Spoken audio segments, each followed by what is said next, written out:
金宝要抱抱。嗯，你认错人了吧？我女儿叫丫丫，你是谁家小孩？哼，我是爸爸的女儿锦宝呀。爸爸大笨蛋，都不认得锦宝。爸爸快醒过来，锦宝要上来了，快拉我上去。我这是饿出幻觉了，居然梦见自己多了个闺女。好猛的口，给我起！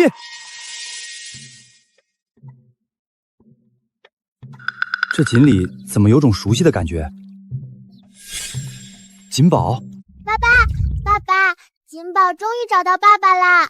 我居然不是梦，鱼真的成精了。李月金，你个死钓鱼佬，你还有心思在这钓鱼？王麻子都带着狗腿子冲进你家了，说你欠钱不还，要把你老婆和丫丫拉走抵债呢。你说什么？奶奶，放开我妈妈！你们这些坏人！王麻子，你放开我！我还钱，我一定还钱！你那废物老公天天在河边钓鱼，你们家穷的连耗子都饿死了，你拿什么还？今天你要么跟我走，要么我把你闺女卖了。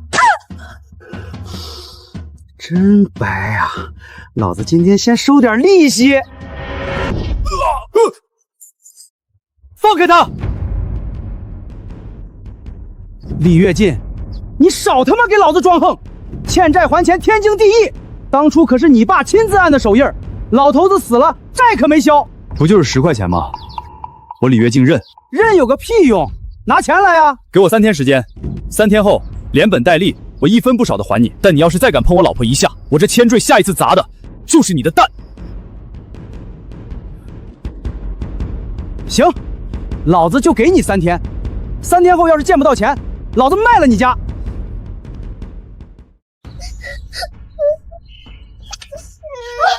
李月金，你疯了吗？你为什么要答应他？婉儿，我不能看着他带走你。就3天时间啊，我们家连1粒米都没有，你上哪儿去弄10块钱？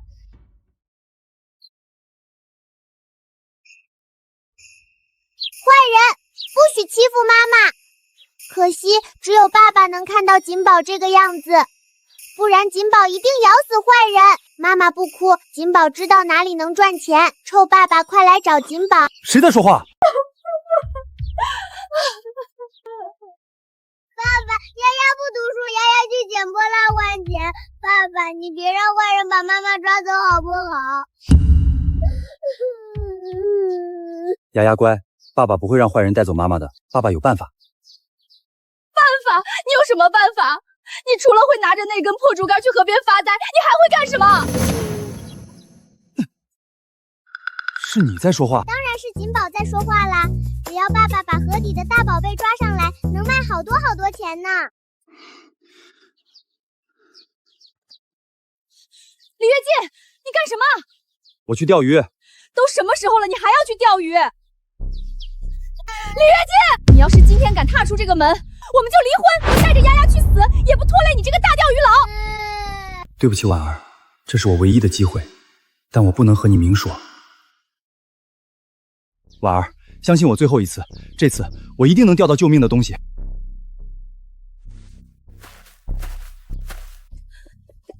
李跃进，你个王八蛋，你滚！你永远别回来！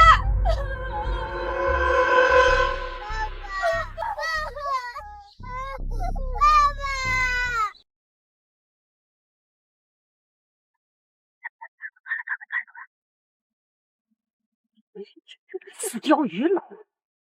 骂吧，你们尽管骂吧，只要我能带回来救命的东西就行。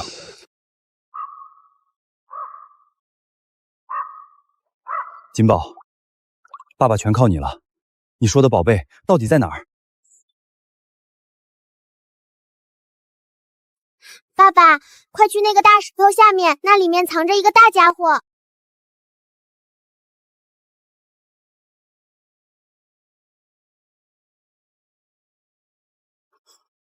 大家伙不要乱跑，乖乖让爸爸抓住，不然锦宝一口把你吞掉。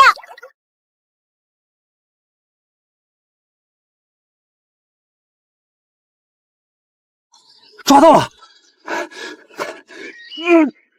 给我出来！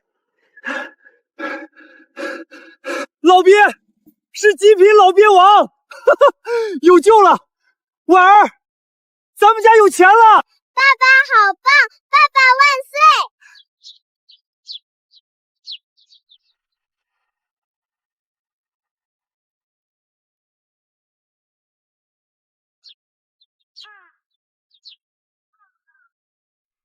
婉儿，丫丫，快出来看，我抓到宝贝了，我们有钱了！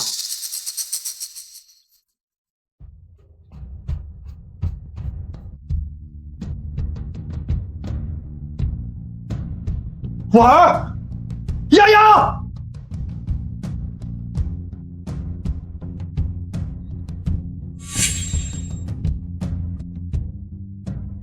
婶子，我老婆孩子呢？他们去哪儿了？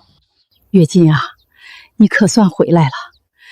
你刚出门，你大舅哥大柱就赶过来了。大舅哥？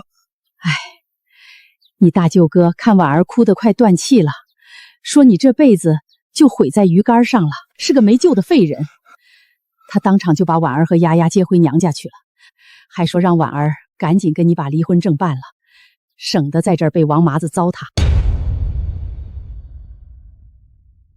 离婚？婉儿真的要跟我离婚？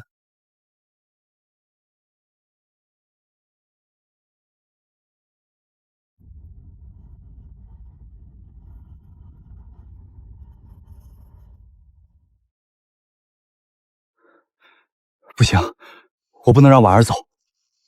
我现在就去大柱家，我要告诉他我有救命的东西了。爸爸站住，不许去！锦宝，婉儿都要跟我离婚了，我哪还能坐得住啊？爸爸是大笨蛋，你现在两手空空跑过去，舅舅会信你吗？妈妈会信你吗？他们只会觉得你又在发疯。你现在把老鳖卖了，带着大票子去接妈妈，那才是真正的男子汉。锦宝，你说的对，我现在去只会自取其辱。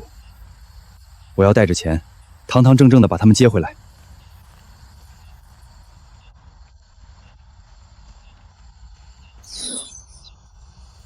月进是魔怔了，这老李家算是彻底毁在这根鱼竿上了。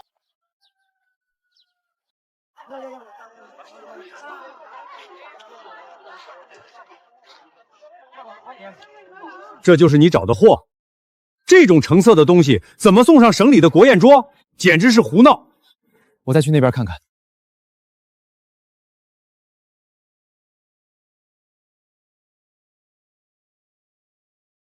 爸爸，看到那个叔叔了吗？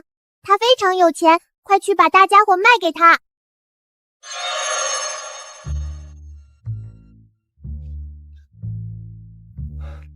老板，您看看我这货能不能入您的眼？哦，拿出来看看。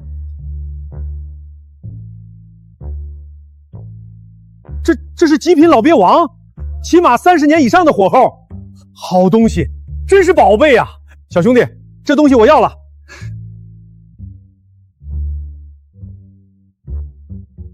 小兄弟，我问你，这种成色的野货你还能弄到吗？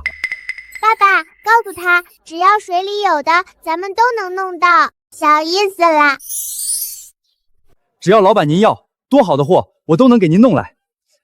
这是5块钱定金，除了这鳖，水里的宝贝有多少我要多少。我过2天亲自上门来收，到时候尾款1分不少。好，没问题。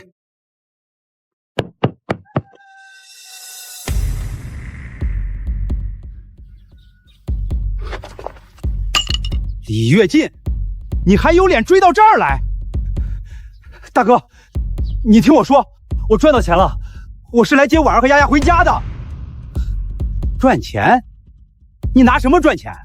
拿你那根破竹竿去河里钓金条吗？你除了撒谎还会干什么？大哥，我没撒谎，王麻子的债我有办法还了。你让我见见婉儿，我亲自跟她说。见什么见？我告诉你，李跃进，我已经把家里的2头猪抵给王麻子了。等这件事情过去，你就跟婉儿离婚，别再祸害她。大哥，你卖了猪，那是你攒着给侄子娶媳妇儿的钱啊！我真的有钱，我不需要你卖猪，我有钱。你看，这是哟，这大舅哥家还真是热闹啊！王麻子，我不是把家里的猪抵给你了吗？你还来干什么？那2头猪根本值不了10块钱，顶多算利息。少废话！今天要是没钱还，就拿人来抵债。王麻子，你个畜生！你敢动我妹妹一下试试？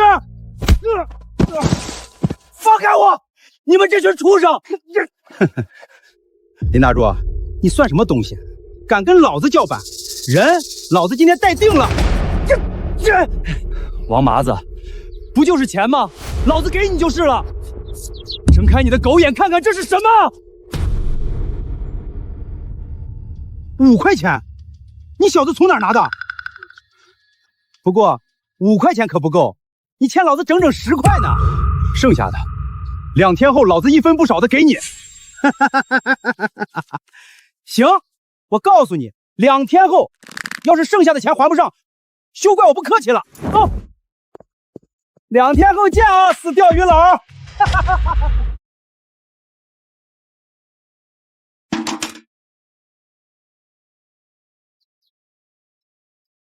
婉儿，没事了，钱我给了，王麻子暂时不敢乱来了，咱们回家吧。回家？回哪个家？回那个连耗子都不愿意待的破草屋，还是回那个只能看你钓鱼发疯的家？婉儿，你听我说，那钱是我……李跃进，你还要装到什么时候？要不是我哥把家里那2头猪抵给王麻子，现在你能好好站在这儿和我说话？不是的，婉儿，我真的给了他5块钱。李跃进，你真把我当3岁小孩吗？你一个连饭都吃不上的钓鱼佬，去哪儿弄5块钱？你是不是觉得，只要你随便拿张纸晃一下，再配合我哥那2头猪，你就能在大伙面前当英雄了？你知不知道那2头猪对我哥意味着什么？我哥为了救我，把命根子都搭进去了，而你呢？你只会拿着那根破烂鱼竿在河边做你的发财梦。我没做梦，那钱真的是我卖老鳖换来的。2天后，市里的陈老板会开车来拉货，到时候一切就清楚了。够了，李跃进，你是不是非要逼死我才甘心？我当初真是瞎了眼，才相信你这种不务正业的钓鱼佬。你除了会逃避现实，会撒这些荒唐的谎话，你还会干什么？妈妈，你别骂爸爸了，丫丫爸。婉儿，你信我也好，不信我也罢，那钱干干净净，那2头猪我也会想办法帮大哥要回来。2天，再给我2天时间，我会让你知道，我李跃进没有骗你。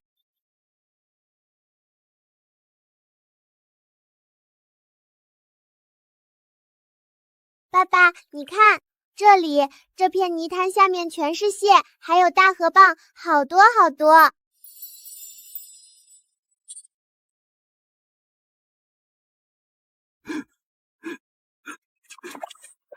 爸，你怎么了？婉儿，我一定会让你过上好日子的。丫丫，爸爸再也不会让你挨饿了。锦宝一定会帮爸爸的。锦宝让妈妈和丫丫姐姐过上好日子，也要让爸爸过上好日子。没错，爸爸也会让锦宝过上好日子的，一定。2天时间，在锦宝的指引下，我抓了这么多水产。老陈，你今天可一定要来啊！哎呦喂，这都晌午了，李跃进说的大老板呢？别说小轿车了，连个拖拉机轮子都没见着啊！桂芳，你还真信啊？他一个钓鱼佬，估计是饿出幻觉了，把收破烂的当成大老板了。瞧瞧，弄一堆破螃蟹、烂泥鳅，还当宝贝一样守着。这李跃进是真的疯了。爸爸不要理这些人，这些可都是锦宝找来的宝贝，一定能换好多好多小钱钱。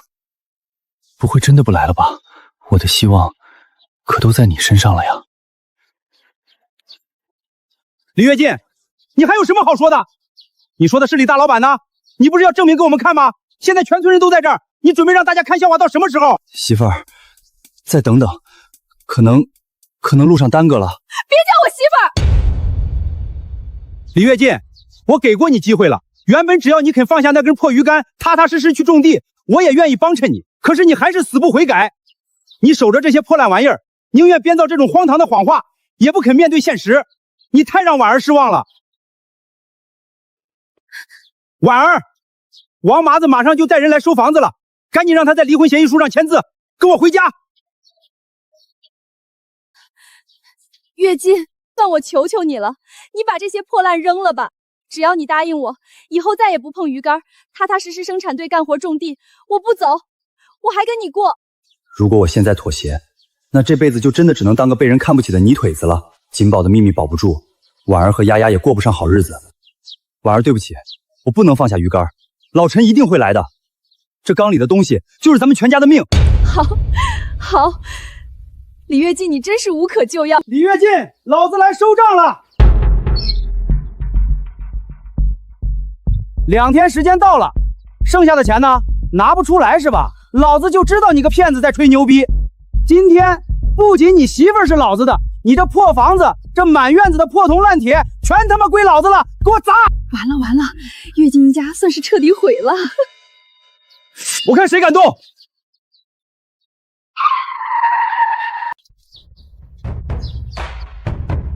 李老弟，哥哥我没来晚吧？这是上次那只老鳖的尾款，50块。哟呵，还真来了个有钱的主。你一个外地人，少管闲事，不然连你一块收拾。怎么，还想动手？动手怎么了？老子是大队队长，在靠沙村这1亩3分地儿，老子说了算。这个人来路不明，我怀疑他是流窜犯，把他给我抓起来，送到大队审问。我看谁敢动我一下试试！老子不管你是谁，今天李跃进拿不出5块钱本金，他老婆和房子就是我的，欠债还钱，天经地义。这是欠你的5块钱，从今天开始，我们2不相欠。谁说只有10块？你他妈欠了这么久，利滚利翻1倍都不止，剩下的拿你老婆抵。王队长，你收了10块钱，利已经还清了，做事留一线。留一线？老子今天就不留了！哼，给脸不要脸！你赖着不走，是想再试试我保镖的手段吗？算你们狠，我们走。李跃进，你有种，咱们走着瞧。李老弟还真是年轻有为，短短几天时间，又弄到了这么多好货。陈老板，你过奖了，我就是个臭钓鱼的。哎，能钓到极品老鳖王，能养出这么一缸好货，这不是运气，是本事。李老弟，以后也别叫我陈老板了，直接叫我老陈就行。李老弟，我这儿倒是有一桩大买卖，不知道你……老陈，你说，不管啥买卖，我都跟你干。好，李老弟痛快。只是这里不是说话的地方，你先解决家里的事情，等我们慢慢聊。听见没？市里的大老板说要跟李跃进做生意，王麻子吃了亏，李跃进反而搭上市里的关系了。跃进啊，我就知道你不是一般人，当初我就说你有出息。对，我早就看出来了，跃进这孩子打小就聪明。让一让，跃进，小叔子，你可给咱家长脸了。大嫂，你刚才可不是这么说的。小叔子，瞧你这话说的，我刚才不是被王麻子蒙蔽了吗？是吗？那你刚才带头骂我说我是骗子，也都是假的？我那是一时糊涂。出去！林大柱，你要干啥？我可是跃进大嫂。李老弟，王麻子的事儿你不用担心，有我在，他翻不起什么浪。太好了，坏蛋终于要受到惩罚了。老陈，谢谢你。嗨，李老弟，你这话说的，帮你不是应该的吗？天不早了，我还有个会，改天你到市里来，咱们好好聊聊。一定。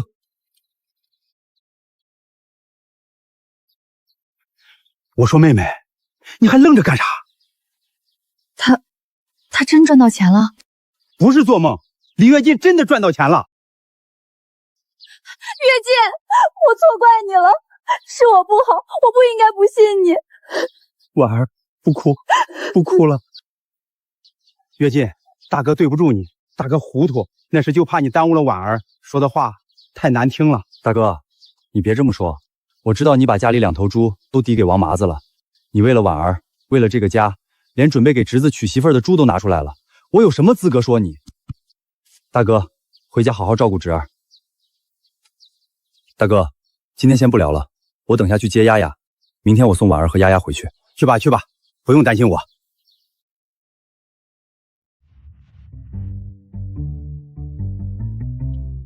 这是我让老陈带的米，这是面，这是油，给丫丫买的新衣服，还有药。爸爸最厉害了！丫丫乖，爸爸以后再也不让你挨饿了。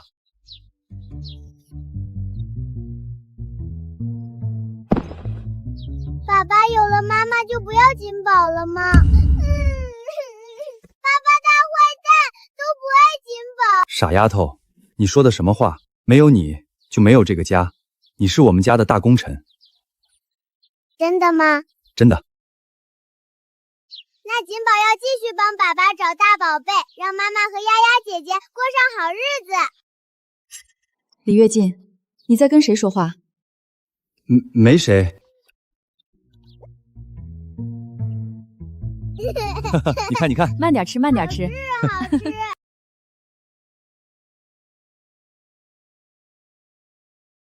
爸爸，今天会有好事发生哦。你又知道啦？啊？哟，李老弟起得挺早啊。老陈，你这是有好消息了？可不，跃进老弟你这儿的货全是极品。李老弟，我今天来是跟你谈正经事儿的。您说，你在水产这块有天赋，有资源。昨天说的生意，不知道你考虑的怎么样？我可以跟你签长期合同，稳定供货，价格按最高档算。啊，这是合同草案，只要你能保证品质和产量，省城酒楼、机关食堂的供货，我全给你包了。长期合同，稳定供货。爸爸快答应，有金宝在，这些都不是事。老陈，这合同我签，但是什么？你得先跟我去个地方看看。哦。老陈，你看眼前这个水潭，至少能养上万斤鱼。一个水潭就上万斤？这水里有大量浮游微生物，是天然的鱼饲料。这地方搞养殖，成本能比别处低30%。这片河滩一共有多少个水潭？10个，我数过。好，跃进老弟，你可真是发现了一座金矿啊！爸爸，水里还有大家伙，就在那块大石头下面。跃进老弟，你要干什么？老陈，你稍等，这里面有东西，我好像摸到了。哦，野生甲鱼，这得有20年以上的火候，极品，又是一只极品。李老弟，你这手是不是开了光？你到底还藏着多少宝贝？不是我藏着，是这条河藏的。老陈，咱刚才签的合同，你确定现在还能吃得下这么多货吗？跃进，合同我改好了，以后基地所有产出我包销，价格按市场最高档走。你看看，没问题就签字。爸爸签啊，签了咱们就迈出成功的第一步了。跃进老弟，恭喜！以后可就指望你吃饭了。那我们现在开始吧，先把这个放进去。爸爸，让这些鱼宝宝下水前先泡个澡。泡澡？你去挖一筐底泥，再采几把河边那种开籽花的小草，捣碎了混在一起。李师傅，您在干什么？做饲料。好嫩的草。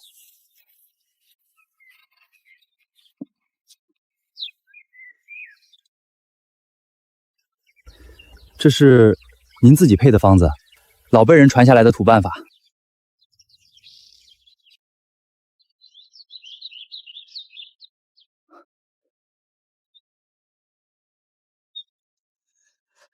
李师傅，李师傅，第一批鱼苗的存活率出来了，95%，存活率95%，多少？你说多少？95%，整个地区最高也就70%。我反复核对了3遍，就是这个数。而且生长速度比普通鱼塘快了近1倍，是水好，是锦宝的方子好。李老弟，你这秘方要是传出去，整个省的水产养殖都得变天。好家伙，这鱼的品相比野生的一点不差，平均单条2斤往上，膘肥体壮，卖相极佳。跃进，这批货我给你最高价，比市场价高2成。老陈，这别推，你的货值这个价。这是5000块，全款结清。老陈，这太多了。多，下一批货出来，我还嫌少呢。我的老天爷，那是多少钱？咱跟对人了。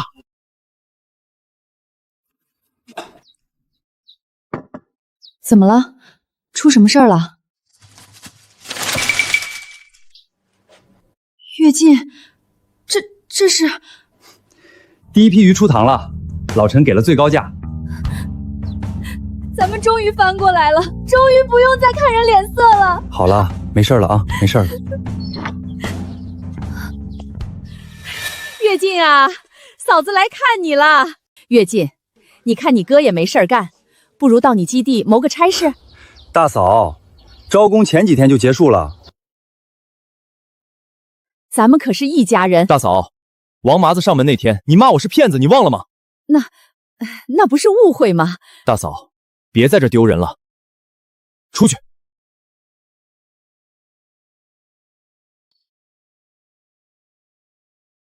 跃进，这些年，婉儿，都过去了。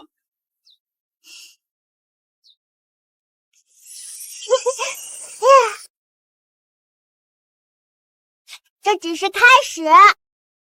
等锦宝帮你把外省的生意也打开，到时候大团结得用麻袋在。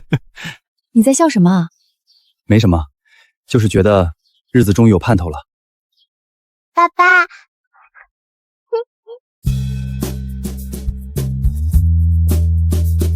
按这个方案，能建12个标准化鱼塘，1个育苗池，还有配套的进水渠和排水沟。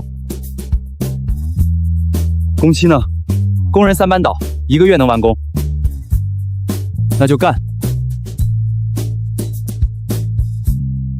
爸爸，好大呀，比咱们之前的水潭大多了。这只是开始。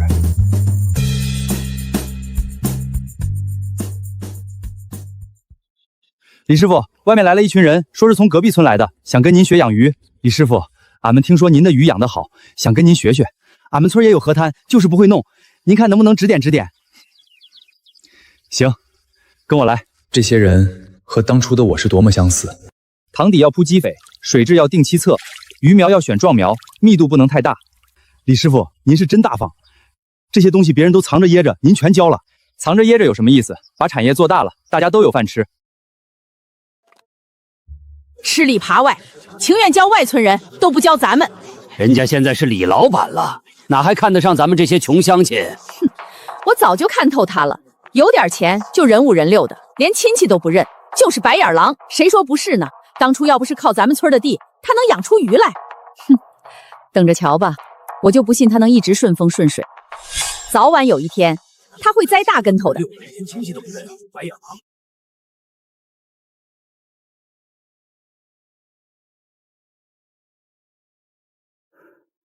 这个塘的水有点浑。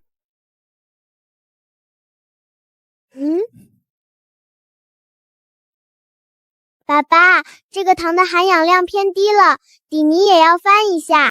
明天我让人处理。爸爸，你每天教那么多外人，累死我了。你不是说要帮我吗？但那些人又不是咱们家的。金宝，当初咱们没技术的时候，是不是也到处求人？人不犯我，我不犯人，谁来找我都会教。至于他们学不学得会，那是他们的事儿。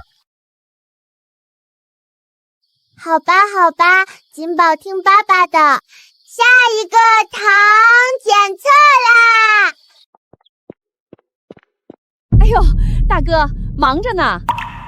你找谁？我是靠家村的，听说你们跟李跃进学了养鱼技术。是有这回事儿，怎么了？我跟你们说，李跃进是我小叔子，他把技术教给你们，收了多少学费呀？学费？李师傅1分钱没收。那他把最核心的配方告诉你们了吗？就是那个让鱼苗活9成5的秘方。这位大嫂，你到底想问什么？我就是好奇，你们要是学到了，跟我讲讲呗，咱都是乡里乡亲的。李师傅免费教我们技术，那是他仁义。你想套配方，没门儿！哎，你这人怎么……别说了，你要想学，自己去找李师傅拜师，别在这打歪主意。什么东西？真当自己是个人物了？呸！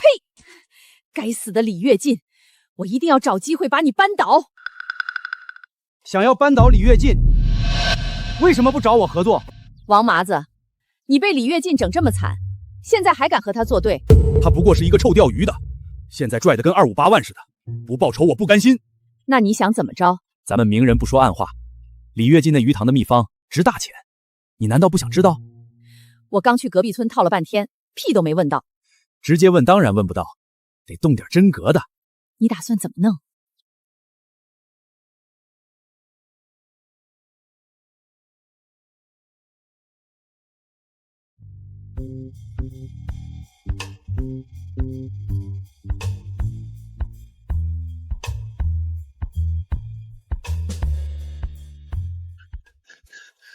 跃进，县供销社要加单，张嘴就是2000斤，排期排到下周3了。大肠食堂也要加，说工人们吃了咱的鱼，别的鱼都不吃了。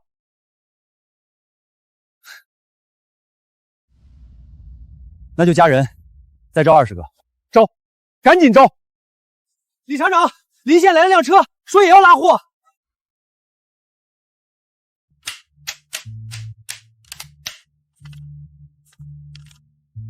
妈妈，我明天可以带鱼竿去学校吗？带鱼竿干什么？我跟同学说，我爸爸养的鱼最好吃，他们都想尝尝。明天妈给你多装点儿，让你同学们都尝尝。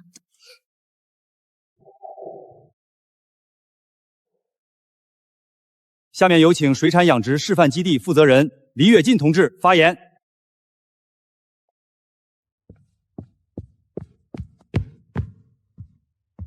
各位同志，我李跃进以前就是个钓鱼的，村里人都叫我废物，欠了5块钱，差点把老婆孩子都赔进去。后来是老陈帮衬我，技术员小周跟着我一块摸爬滚打，才有了今天这点成绩。现在靠山村的养殖基地能养活几十号工人，能供上全县的食堂和供销社。我想说的是，只要肯干，谁都能翻身。我李跃进就是个例子。胡说八道！李跃进就是个黑心商，他养的鱼全都是科技产物，根本不是自然生长的。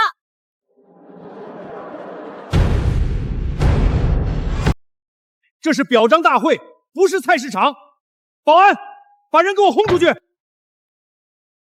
慢着，王麻子，你又想干什么？干什么？话都不让人说完，你们到底在心虚什么？没错，李跃进，如果你真有本事，为什么不敢让我把话说完？胡说什么？我胡说？他一个连饭都吃不上的废物，怎么可能有什么养殖技术？鱼苗存活率95%，全省都没这本事，他凭什么？我看这一切都是李跃进的障眼法，弄虚作假，欺骗大家。什么？他说的是真的吗？我们花了这么多钱，现在需要一个解释。没错，今天必须解释清楚。大嫂，你说的对，我以前就是个钓鱼的废物，我欠了5块钱，差点连老婆孩子都保不住。你说我没本事，我不反驳，但你说我的鱼有问题，说我欺骗大家，那我倒要问问，不公开技术就说明东西有问题，想证明东西没问题，就必须公开技术，让自己失去核心竞争力？这是什么狗屁道理？说下去。我的技术是靠山村的水土条件、技术员的努力，还有我李跃进这些年摸爬滚打一点一点攒下来的。就因为不公开，就要被扣上骗子的帽子？那全国的秘方、全世界的专利，是不是都得公开了才能证明清白？锦悦水产的鱼我卖了这么久，品质我从没怀疑过。省城最大的酒楼，县里所有食堂吃的都是他的鱼，要是有问题，早就出事了。第一批鱼苗存活率95%，是我亲自核对了3遍的数据。李师傅的技术没有问题。他们都是一伙的。这件事，我会给大家一个交代。代表，既然要交代，那我申请现场公开验证我的技术。但如果验证结果没问题，我要告他们诽谤，追究他们的法律责任。好，就按你说的办，现场验证。派人去基地取2条鱼过来，1条锦月的鱼，1条普通鱼塘的鱼，再备2盆清水。是。我倒要看看你能耍什么花样。爸爸别怕，锦宝会一直陪在你身边。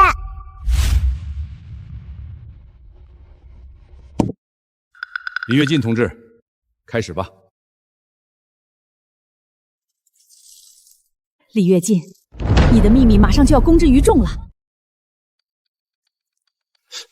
那条锦月的鱼怎么这么精神？是啊，刚才还半死不活的。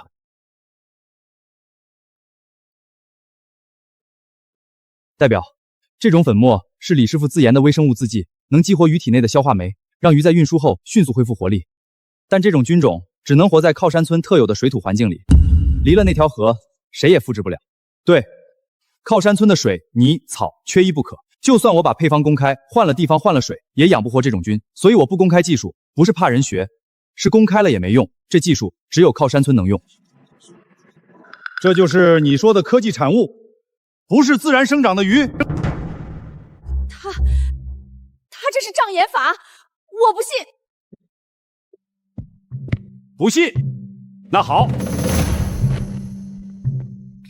这小子刚才都招了，是你想偷李跃进的配方，偷不到就找他们合伙在表彰大会上泼脏水，不关我的事儿，都是这婆娘出的主意。他说搞垮李跃进，秘方卖钱分给我。来人，把这几个寻衅滋事、诬告陷害的全部带走。放开我！我是李跃进大嫂，你们不能抓我！李跃进，你不得好死！今天的事儿不仅还了李跃进同志一个清白，更让我们看到了靠山村水产养殖的巨大潜力。跃进同志，你的水土核心论不仅是技术上的创新，更是发展思路上的突破。以后我们水产养殖行业的大家可都要向你学习了啊！他也是真错了，我马上回去。谢谢副队长，您忙吧。跃进，你听我说。老陈，你慢点，怎么了？省城6家大酒楼刚才打电话到我办公室，全要签独家供货合同。6家？独家？对，价格翻倍，水土核心论一出，你的鱼就是金字招牌。李师傅，刚才又有3家邻县的供销社打电话来说要加单。好啊，哈哈，走，回基地签合同，今晚不醉不归。6份独家，价格翻倍。跃进，从现在起，你的鱼不愁卖了。老陈，说实话，我今天早上还在想，要是验证砸了怎么办？砸了？你那水土核心论是实打实的东西，怎么可能砸？爸爸，光养普通鱼不够，锦宝知道哪里有好东西。什么好东西？水库那边，锦宝早就发现了一个地方，水底下藏着好多好多值钱的家伙。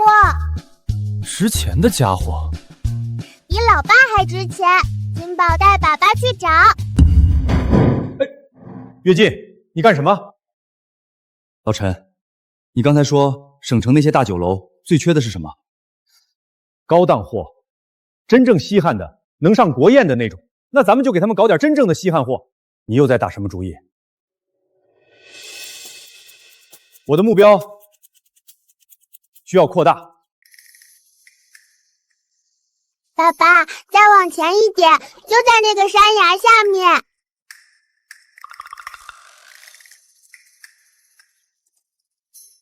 金宝，你说的好东西到底是什么？到了爸爸就知道了，反正比老鳖值钱多了。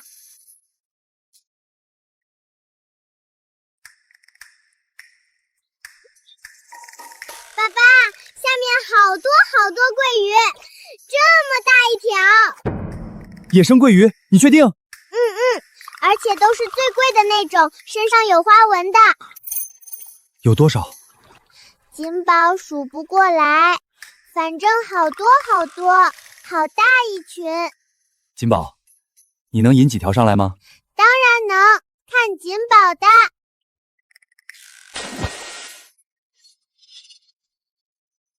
这品相，市面上至少15块一斤。爸爸，锦宝厉害吗？锦宝最厉害，锦宝就是爸爸的小福星。跃进，我活这么大，从没见过这么好品相的野生桂鱼，这要是送到省城酒楼，绝对能卖上高价。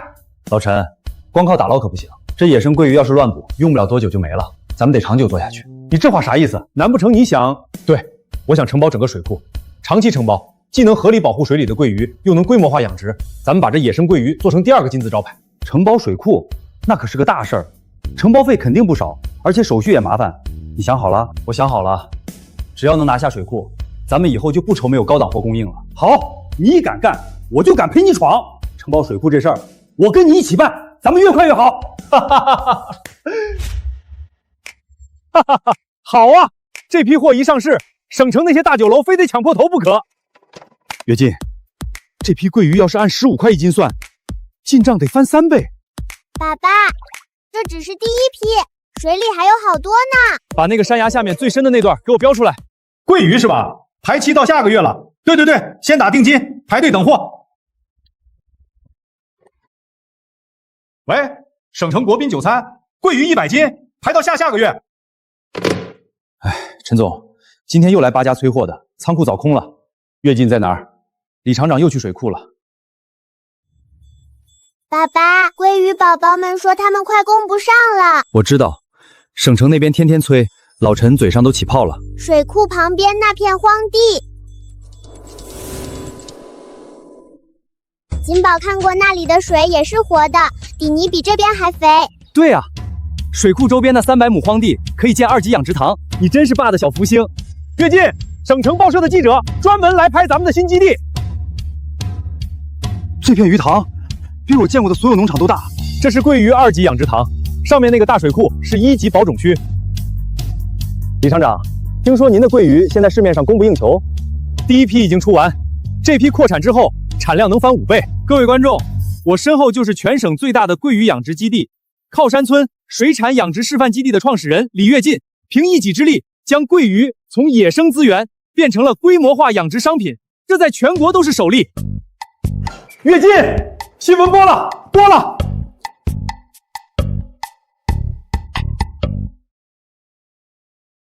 喂，你好，锦悦水产。李厂长，临时来的，说是本省最大的水产批发市场，要订5000斤。喂，你们也要桂鱼？5000斤起订，还到明年了。是李厂长吗？新闻上看到您的基地了，我们想谈谈长期合作。省城那边也来电话了。爸爸，这回咱们的鱼要游遍全省了。爸爸，鲑鱼宝宝们都住进新家了，锦宝可以歇一歇了吗？你累了？锦宝每天都在水里跑来跑去，腿都跑细了。爸爸，那边。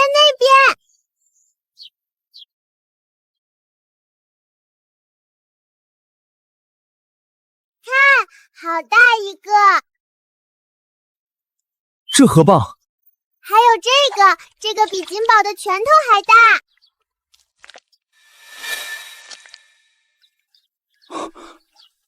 这一片河滩得有多少斤？锦宝早就发现啦，只是爸爸一直在忙桂鱼，锦宝没来得及说。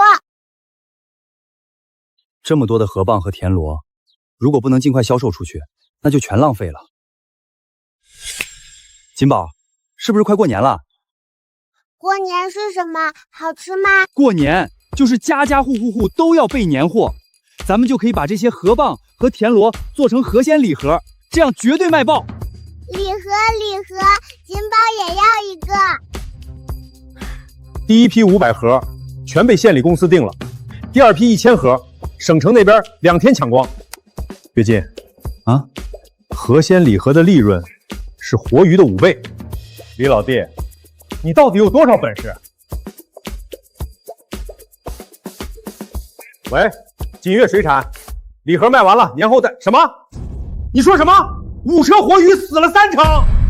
喂，老子订了800斤桂鱼，到省城死了3成，剩下的也翻白肚，这损失谁赔？徐老板，您听我解释。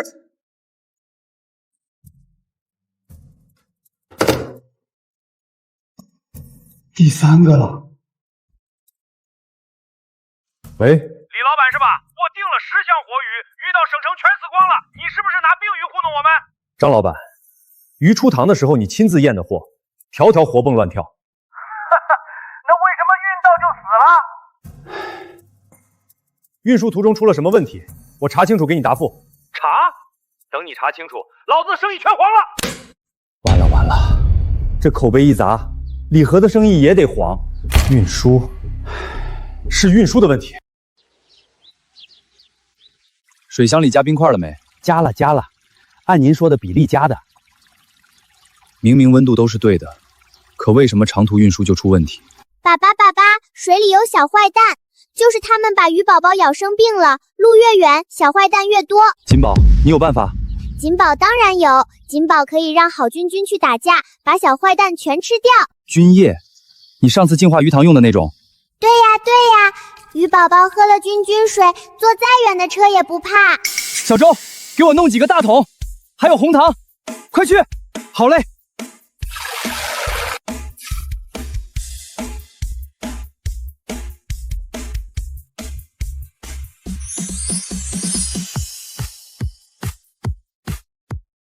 李老板，这一车要是再死光，咱们的合作就到此为止。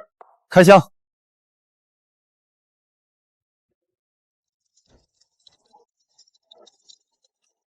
这批鱼坐了6个小时的车，6个半小时，一条没死。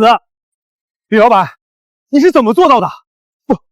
不管你怎么做，以后我的货全走你家的运输。本省5城全部签了独家供货权，半年开拓，1年不到建立如此版图，我老陈经商多年也是头一遭。李师傅，运输部的司机们都喊着要加工资，一出车就是3天3夜，太苦了。加，但这不是长久之计。我们买冷藏车10辆，统一涂装。10辆？那得多少钱？贷款20万，算过了，半年回本。干！以前我骑个破自行车去河边钓鱼，现在有了10辆冷藏车队。当年你拎着破桶追在我车后面卖老鳖的时候，打死我也没想到有今天。当初你是怎么选中我这臭钓鱼的？我选中的不是你，是你手里那只老鳖王。李厂长，10辆车全部检测完毕，随时可以出发。好，发车。爸爸看，咱们的车队好威风。李厂长，这个月能不能多给我分点？我这边客户天天催，都把我催成孙子了。凭什么给你多？我比你早签2个月。别吵，下个月新塘出鱼，都能加。李厂长，以前咱们这几个城市，外地来的鱼路上死一半，成本全摊在活鱼身上。您一来，鱼价都稳了。跃进，多少？今年利润比去年翻了2倍。跃进，本省第6城的独家合同签了，省内6城全是我们一家。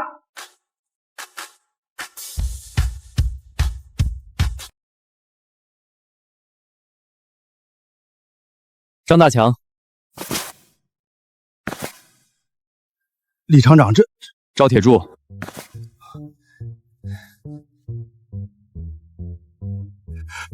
厂长，这比我1年种地的收入还多。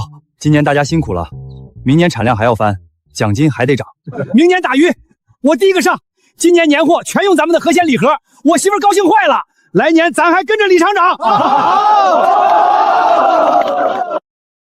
1、2、3、4，10个菜，丫丫等不及要开饭了。婉儿，苦了这些年，该给你补上了。这，妈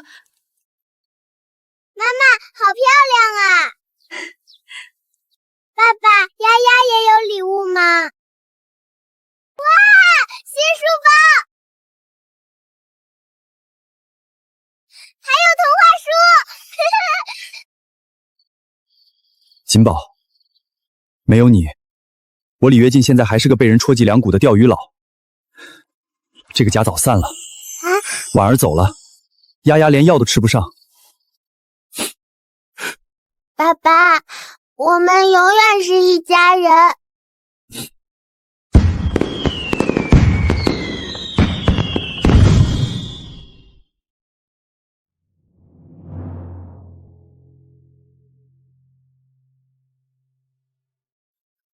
跃进，跃进！老陈，你不是去沪市出差了吗？怎么这就回来了？我昨天到沪市开订货会，那边一个朋友告诉我一个消息。什么消息？沪市要搞股票认购证，1张30块，买了就能参加摇号，中了签就能买原始股，原始股上市至少翻10倍。认购证、股票，那是什么东西？30块一张，要是摇不中呢？摇不中，30块就打水漂了。这可是国家搞的正儿八经的股份制改革，沪市的人都抢疯了，银行门口排3天3夜。爸爸，这个必须干。金宝，我连股票是什么都搞不清楚。金宝知道这个政策是好的，现在买以后能赚好多好多钱，比以前所有的钱加起来还多。有多少人买？我朋友说，沪市那边已经开始排队了，有的带着铺盖卷住在银行门口，就为了抢1张。老陈，你帮我个忙。你说，把所有能动的钱都提出来。你要买多少？能买多少买多少。跃进，你可想好了？这要是亏了，我回去钓鱼；但要是错过了，我会后悔一辈子。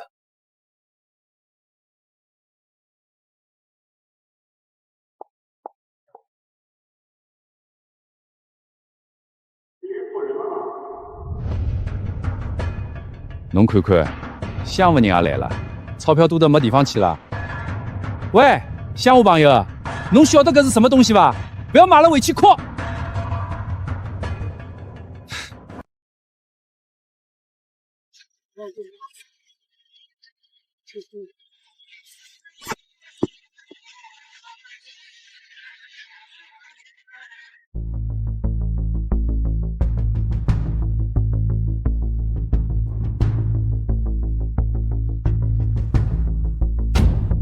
买多少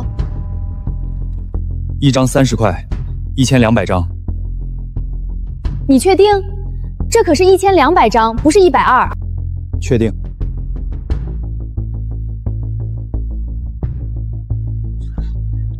这个人疯了！乡下人就是没见过世面。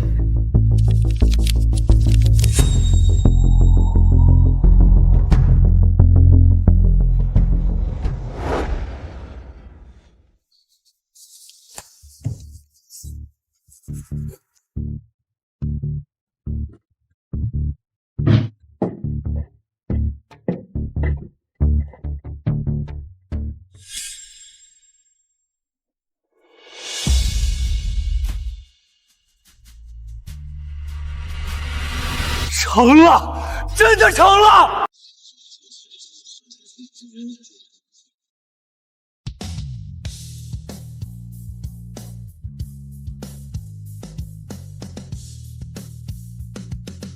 ！85万，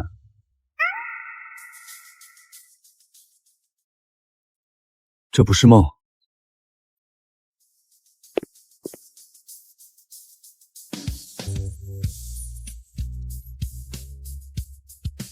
2年前，我欠王麻子5块钱，差点老婆孩子都保不住。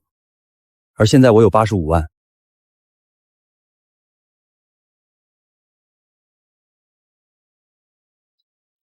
爸爸，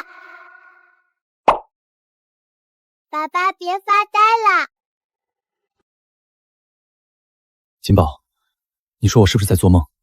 不是做梦，金宝就在这儿呢。而且爸爸，你知道吗？这只是开始，还有好多钱没赚呢。金宝，你说的没错。婉儿，跃进，怎么样？我在家担心了1个月。赚了。赚了多少？赚了80万。喂，婉儿别哭，一切才刚刚开始。等我回家。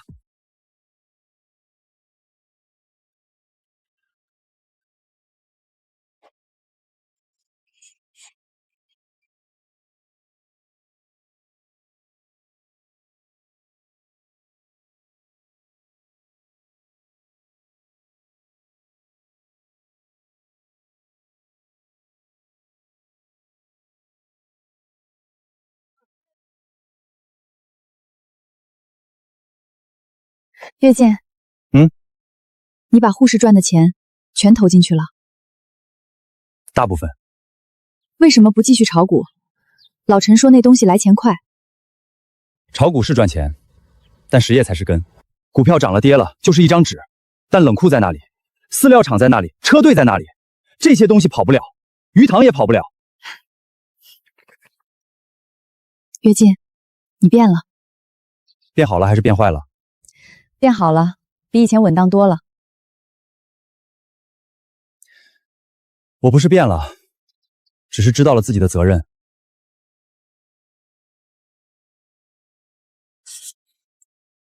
爸爸，你今天花了好多钱，心疼吗？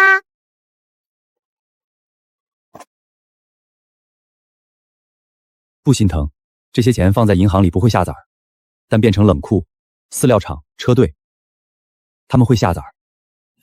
爸爸变聪明了。是你教的好。爸爸，咱们以后还会有更多东西吗？会的，因为我想要的是更广阔的市场。李厂长，这是按您的要求改的第3版，鱼身的弧度更流畅了，颜色也调得更亮了。这个行。这是整套视觉方案，包装袋用这个蓝底金丝醒目，工作服统一藏青色，胸口印 logo， 冷藏车的喷涂方案也按这个风格统一做。好家伙，这一套下来，整个省都认得咱们了。做，多久能交货？包装袋1周，工作服10天，车身喷涂要半个月。行，越快越好。李厂长，您要在我们台投广告？对，黄金时段1天播3次，连播1个月。李厂长，您知道黄金时段的广告费多少钱吗？知道，你报个价。正常广告对外报价都是500，如果是李厂长你投的话，最低也要300。先付一半，播完再付另一半。李厂长，您这可是全省第一个投商业广告的个体户，那就当个第一吧。爸爸在电视里。靠山吃山，靠水吃水，越水产，吃的是天然，品的是新鲜。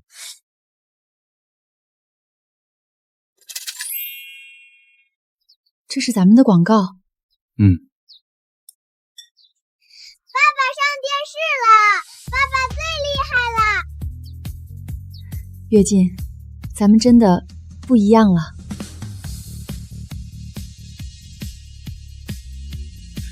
岳进，你那个广告一播，整个省都知道锦悦了。今天光电话我就接了50多个，全是订货的。下一步怎么搞？下一步，让全国都知道锦悦水产。我就知道你小子不止这点出息。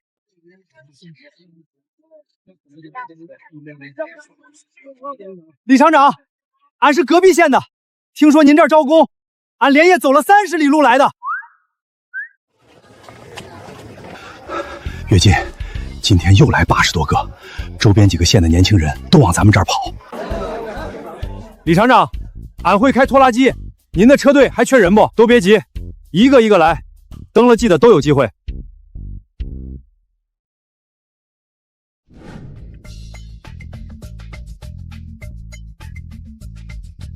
这是第几批了？天天有人往咱们村跑。听说李跃进的基地现在有200多号工人了，周边几个县的年轻人都跑来打工。以前咱们村穷的耗子都不来，现在倒好，外村人挤破头要进来。我家那小子也想去基地干活，说是在家种地1年不如在基地干3个月，谁能想到呢？2年前咱们还骂人家是废物钓鱼佬，要不咱也去问问还招不招人？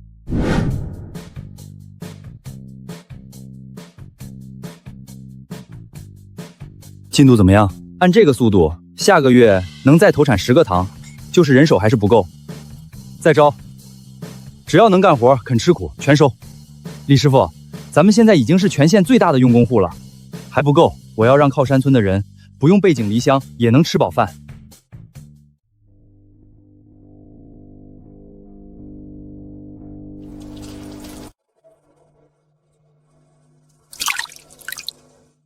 这鱼品相不差，怎么没人买？卖不动。今年鱼价跌得厉害，收购商压价压得很，我们拉来市场也卖不上价。这边的鱼价比咱们那边便宜4成，但就是卖不出去。你们这儿的鱼平时都往哪儿卖？就在这个市场，卖不掉就拉回去，死了就扔了。如果我帮你们卖呢？这个县水产资源丰富，但交通不便，没有像样的销售渠道，鱼价一直起不来。如果我们在这儿建个分厂，把他们的鱼收过来，走我们的渠道卖出去呢？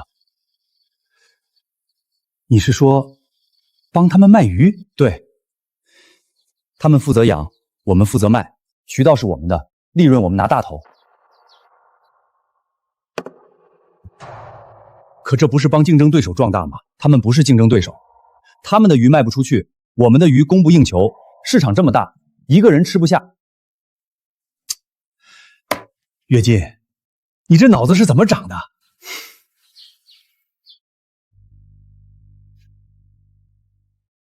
各位老乡，我是锦悦水产的李跃进，你们的鱼我全收了。全收？你拿什么收？现金，按市场价上浮1成，当场结清。你说真的？不压价？不压价，但有一个条件，你们的鱼以后只能卖给我。那价格呢？比市场价只高不低，旺季随行就市，淡季保底收购。干了！跃进，现在咱们的渠道把2个省的水产市场都打通了，那边的鱼过来，这边的鱼过去，全走咱们的网。还不够，再往南走，那边的水产市场更大。我就知道你小子不会停。跃进，给你介绍个人啊，这位是老赵，我在沪市认识的，做粮食贸易的。李厂长，久仰，听老陈说您在水产这块做得风生水起，早就想认识一下。赵总客气啊，坐。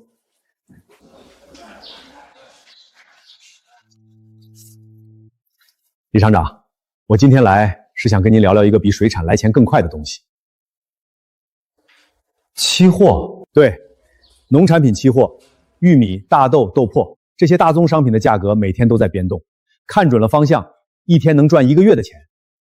跃进，老赵去年在玉米期货上赚了50万，实打实。风险呢？风险不小，看错了方向，亏起来也快。赵总，您容我想想。爸爸在看什么？期货，就是把以后才长出来的粮食，大豆，现在当东西卖。就是把还没长出来的庄稼当东西卖。差不多，价格涨了就赚，跌了就亏。这个好难呀。所以我在想，要不要碰？爸爸，锦宝不知道期货是什么，但是锦宝知道什么时候下雨，什么时候干旱。锦宝，你说什么？锦宝是水里的呀，天要旱了，水会告诉锦宝；天要涝了，风会告诉锦宝。你的意思是，你能提前知道收成好坏？天气好不好，锦宝提前好多天就知道了。天气好，庄稼就长得好；天气不好，庄稼就长得不好。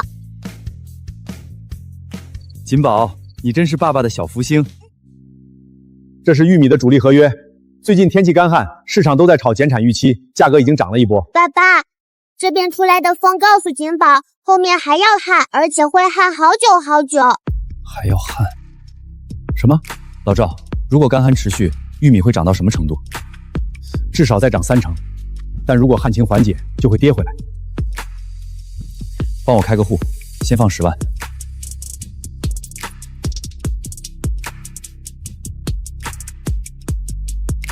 又涨了，3天涨了1成。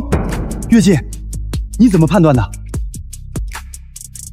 运气好，跃进，你这次判断太准了。玉米一路上涨，你10万进场，1个月翻了1.5倍。跃进，老赵跟我说了，你那10万变成25万了，20多万出头，扣了手续费。我就知道，你在水产上就眼光毒辣，换了期货也一样。试水而已，期货这东西风险大，不能用主力资金玩，实业才是根。李厂长，您这份定力我在期货圈很少见，赚了钱不贪，亏了钱不慌。而且这云浦县的天马上就要变了。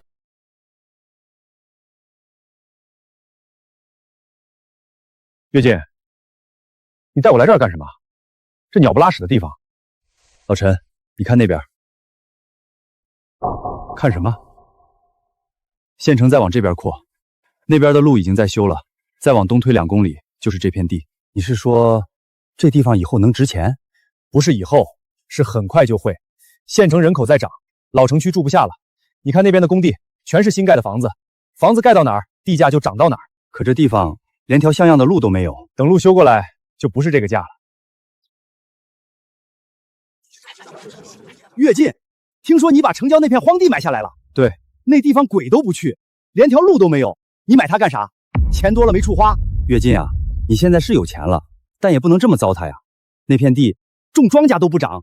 说，你们信不信？3年之内，那片地会成为全县最值钱的地段。跃进，你是不是最近太累了？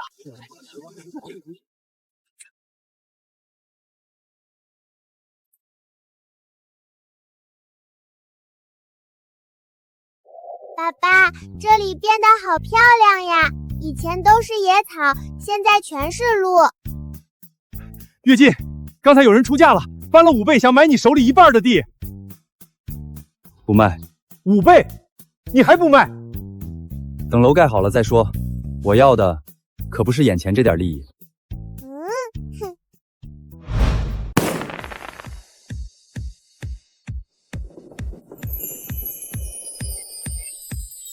2年前，李厂长说要把这儿建成全县最值钱的地段。说实话，当时我以为他疯了。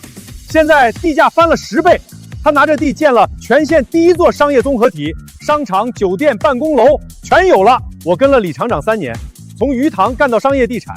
哪天他要是说要把楼盖到省城去，我第一个报名。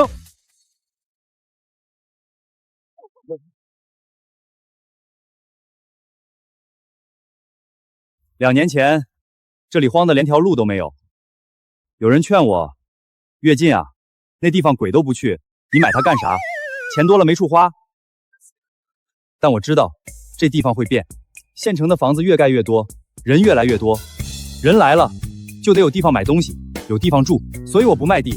我要的不是赚一笔走人，是要让这里长长久久的赚钱，让周围的老百姓有事做，有钱赚，有地儿逛。来，丫丫。爸爸握着你的手剪。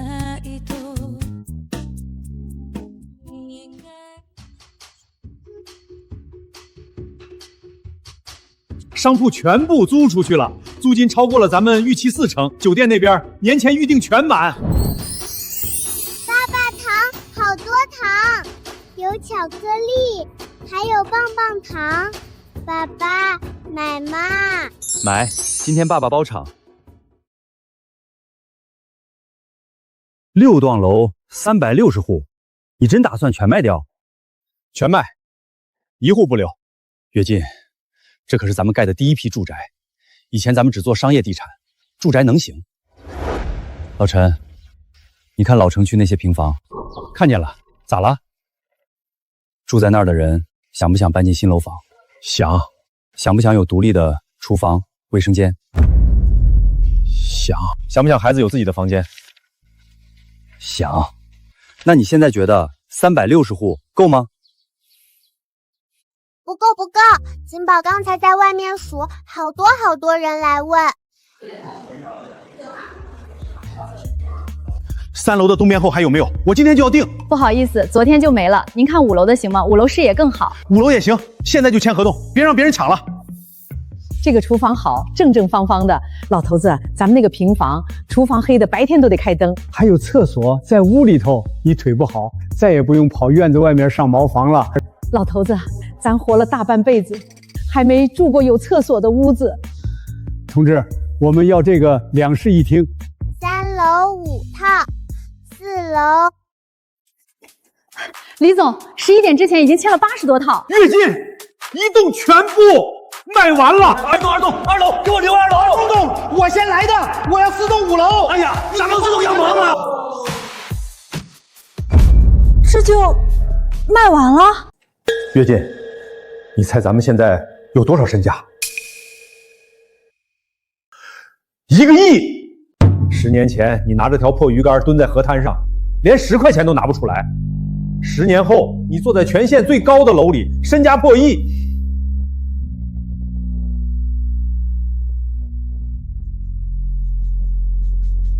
是啊，10年了。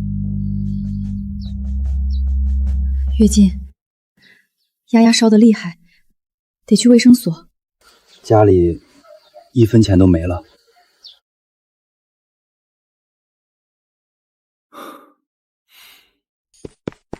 爸，你在看什么呀？再看咱们的家。哇，好高好高！锦宝能看到咱们的第1栋楼，那是锦宝和爸爸一起盖的，那是锦悦新城20栋楼。爸，咱们是不是盖了好多好多楼了？盖了很多了。那爸可以歇歇了吗？爸好累好累了。以前爸半夜还在河滩捞鱼，天亮才回家。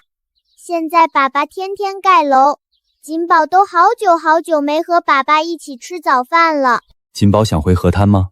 锦宝想和爸一起，在哪里都好。锦悦集团就是那个身家破亿的李跃进。水产起家，后来搞地产去了，怎么又回来抢水库？搞水产养殖的可未必懂水库开发。青山水库30年经营权拍卖现在开始，起拍价年承包费80万，85万，90万，95万，120万。跃进，喊到120万了。135万，135万第一次，135万第2次，150万。李总，你不是转行干地产了吗？水产这碗饭你还能吃得惯？我这辈子吃的第1碗饭就是水里的饭。10年前我蹲在河滩上抓老鳖的时候，你还没入这行。155万，180万，180万第一次，180万第2次，180万第3次，成交！青山水库30年经营权归锦悦集团。李总，我有个问题想请教。你说，你方案里那个度假村和水电站跟养鱼八竿子打不着，你怎么想到的？因为我养过鱼，我知道光靠卖鱼永远受制于人，但如果同时有旅游收入、有电费收入，鱼价跌了也不怕，这叫不把鸡蛋放在一个篮子里。受教了，李总，我知道你10年前的事儿，从一个钓鱼佬干到身家破亿，现在又把水库拿下来了，运气好。不是运气，你每一步都比别人多看5年。全市最大的水库，30年经营权归咱们了。跃进，你知道这意味着什么吗？意味着从今往后，整个市的水产市场都要看咱们的脸色。水电站预计年底发电，装机容量虽然不大，但供咱们整个水库运营绰绰有余。多余的还能卖给电网。水库的抽氧机、饵料加工、冷库全用电站自己的电，这块成本直接归零。1年省下的电费够再养1季鱼。那边度假村的主体建筑已经封顶了，正在装修，客房、餐厅、垂钓中心年底全部投入使用。水面养鱼，岸边迎客，坝下发电，一座水库3笔收入。李总，你这一座水库，光水产养殖的年利润就顶得上我3个渔场。养殖、度假村、舍电站3条线，每条线都是正的。李总，你这度假村的利润很高啊，怎么做到的？钓鱼的人钓上来的鱼想带走，按斤称；不想带走，当场杀了现做，加工费另算。一条鱼转手卖了2道、3道，他钓鱼的体验是1道，鱼带走是1道，在餐厅吃又是1道。我们养了一辈子鱼，卖的都是鱼。你卖的是鱼，也是钓鱼的体验，还是吃饭的享受？李总，你这套模式，我回去得好好琢磨。爸爸，那些叔叔为什么一直问你问题呀？因为他们想学咱们养鱼。那他们学会了吗？学不会。为什么呀？因为他们只知道养鱼卖鱼，不知道养鱼还能卖别的。跃进，上个月水库的产量统计出来了，单月出鱼量是过去限渔场半年的总和。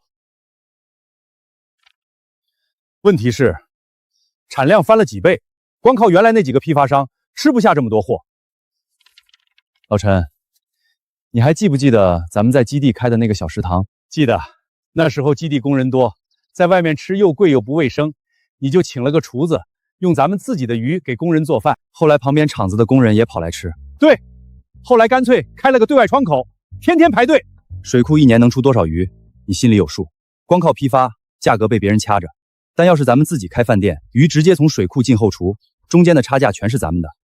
咱们自己的锦悦鱼馆，县城、市区、省城3家直营店全部盈利。县城店月均利润2万，市区店3万5，省城店6万，3家店一年纯利将近150万。跃进，3家台就这个数，要是30家呢？300家呢？不是30家，我要做加盟。李总，餐饮加盟最难管，加盟商为了省成本，偷偷换料是常事，牌子一砸全完，所以才要定规矩。所有加盟店后厨的鱼必须从锦悦基地直供，1天1送，1条都不准自己买。他们会嫌价格高？价格比批发市场低1成。咱们自己的鱼，自己的冷链车，中间没有2道贩子，让利1成给加盟商，咱们的利润还是比批发高3倍。而且鱼从咱们这儿出，品控就攥在咱们手里。要是加盟商偷偷从别处进货呢？合同里写清楚，发现1次保证金全扣，发现2次直接摘牌。锦悦的牌子比1条鱼的差价值钱，这道理加盟商比咱们更清楚。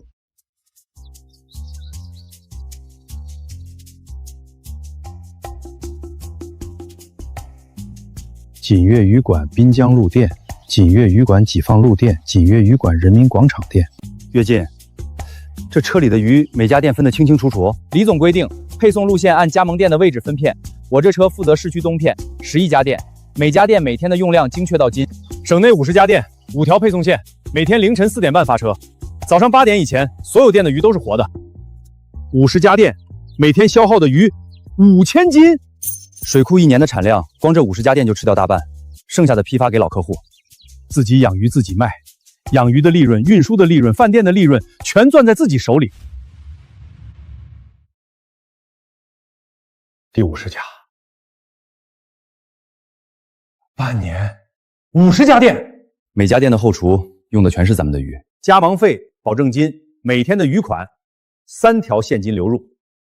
跃进，你知道现在同行管你叫什么吗？什么？从水底到餐桌，全让你一个人赚完了。他们管你叫闭环大王。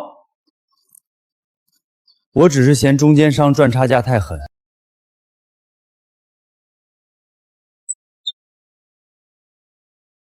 跃进，我跟你说啊，外贸公司的老周昨天找我喝酒，说了件事儿，我觉得你该听听。什么事儿？入市的谈判已经到了最后阶段，老周说最迟后年咱们就能进去。我托人打听过，咱们的青鱼在国内1斤卖3块，到了邻国超市折算下来1斤能卖到20块以上，6倍。中间的差价就是咱们能赚的。那咱们现在就得动起来了，等别人反应过来，黄花菜都凉了。李总，出口水产品需要提交申请，厂区卫生、加工流程、包装标准全都得按出口要求重新过一遍。光这一项最少需要半年时间准备。没问题，厂区改造我明天就安排下去，该砸多少钱砸多少。李总，出口冷链和国内配送是2码事，国内最长半天就到，出口要走海运，10几天甚至20几天。需要什么？新建一个符合出口标准的冷冻加工车间，投资大概得2000多万。老陈，你明天去趟银行，先谈一笔专项贷款，就说锦悦集团要建出口加工车间。贷款？跃进，咱们账上现在有钱，账上的钱是盖楼周转用的，不能动。外贸这块单独建账，专款专用。等出口利润回来了，先还银行贷款，剩下的再用来扩大产能。行，我明天一早就去。出口资质的事儿你盯着，手续、标准、审核流程一样不许漏。我要在入市之前，把出口的所有门槛全跨过去。明白。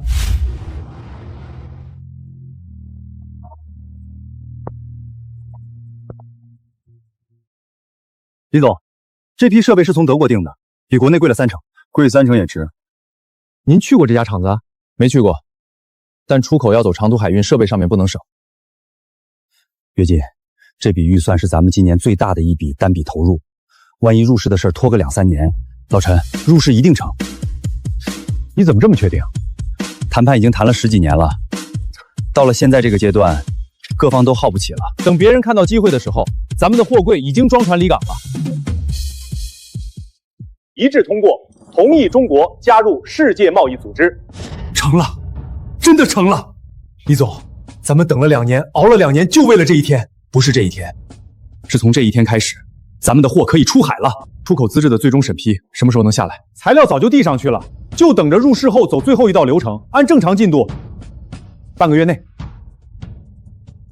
太慢了，明天一早你亲自跑一趟，把文件带着，告诉他们，锦悦的出口加固车间2年前就建好了，所有门槛我们早跨过去了，就等着这最后一道章。明白。 2年前你投那2000万建出口车间的时候，多少人觉得你疯了？现在看，你是比别人早了2年，不是早了整整1个时代。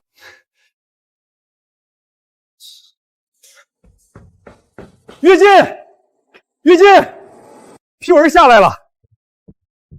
就在刚才，咱们是全省第一批拿到出口资质的民营企业。出口了，咱们养的鱼要卖到外国去了。我一辈子养鱼，连县城都没出过，倒是咱们的鱼要先坐上轮船了。通知冷链车队，第一批出口邻国的集装箱明早装车发港。现在是晚上9点，明早装车，今晚还有一整夜的活。李总，我们不困，这批货是咱们出口的第一单，就算干到天亮也得干完。对，这可是要发到外国去的。咱们要让外国人看看锦悦的鱼是什么品质。好，今晚加班翻倍，食堂的夜宵我让厨房备上热菜热汤。跃进，邻国那边发来了一份文件，他们的进口商协会要求所有进入市场的水产品必须通过国际食品安全认证，没有这个认证，下一批货他们不收。这是国际食品安全管理体系认证，国内通过这个认证的企业一只手都能数得过来。咱们一个民营企业，咱们不行。不是不行，是太难了。这个认证要对生产全流程进行审查，光检测设备就得换一批新的，生产线也得改，设备和改造加起来，至少还得再投1000万。我们准备了2年，投了那么多人力财力，现在钱还没赚到，又要往里面再砸钱。老陈，现在咱们身家破亿，一座水库50家连锁店，外贸订单排到明年，你还怕花这1000万？跃进，不是怕花钱，是怕投了也过不了。这个认证的标准咱们都没见过，没有万一。邻国市场是咱们敲了2年才敲开的，现在人家要一纸认证，你给不了，前面的2000万2年的心血全白费。李总，我看了你们的改造方案和检测数据，说实话，我本来以为一个民企做不到这个程度，但你们做得很好，全部达标。贵公司正式通过国际食品安全管理体系认证，这是证书副本，过了。谢谢，李总，我想问一句，你们这套净化系统是按什么标准设计的？按照比出口地标准高一档来的。比标准高一档，难怪。那我先走了。过了，全国第一家拿到这个认证的民企。热烈庆祝锦悦水产通过国际食品安全认证！李总，听说咱们是全国第一家民营企业。对，我媳妇儿说我进厂就是杀鱼的，没出息。今天我回去告她，我杀鱼杀出了国际认证。跃进，邻国客户刚刚发来传真，下一批订单在原基础上再加5成。兄弟姐妹们，今天的成果离不开大家的付出，食堂加菜，敞开了吃。爸爸，锦宝也要吃。锦宝要吃红烧鱼。你是小鱼精，还吃鱼？锦宝养的鱼宝不一样，锦宝养的鱼宝宝就是用来吃的。跃进，我实在顶不住了，客户来考察，一天跑好几个地方，我腿都要跑断啊！我知道，分散太久，管理成本高，效率低，再扩下去就要乱。那咋办？总不能把所有东西搬一块吧？爸爸，把水、鱼、房子、车子全都圈在一起，大家住一起，就不用跑来跑去啦。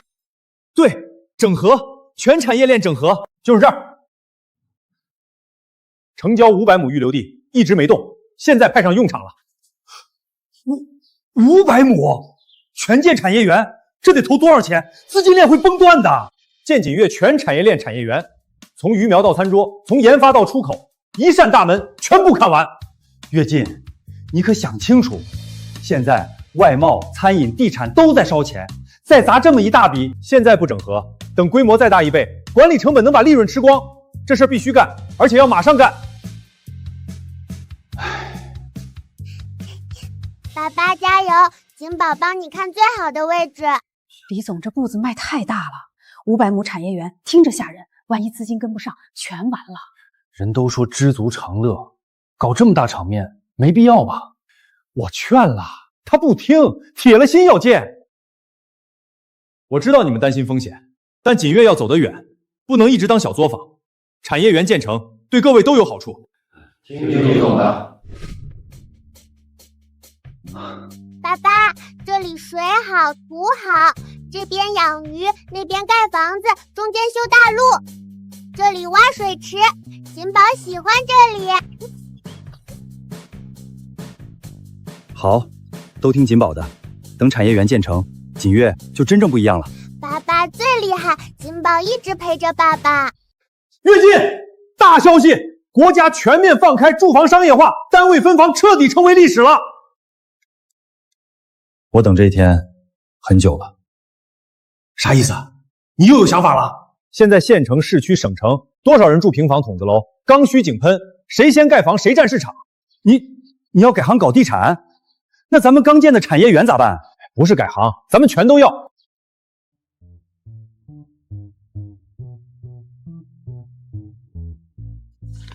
成立独立的置业公司，脱离水师体系，专业团队，专业运作。独立，还要3地同时干？对，县城主打刚需小户型，让乡亲们进城有房住；市区开发改善型楼盘，对接工人、个体户；省城布置高端品质盘，抢占头部市场，打响品牌。跃进，产业园刚动工，地产又3地开花，实业地产双线重仓，外界会说我们疯了。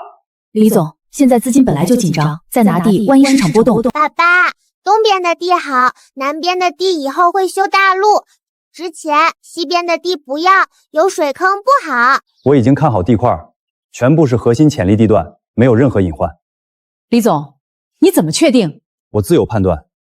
锦悦现金流稳健，负债极低，扛得住风险。现在不抢占优质地块，以后再想拿就晚了。明天开始，3地同步启动拿地流程，锦悦置业正式成立。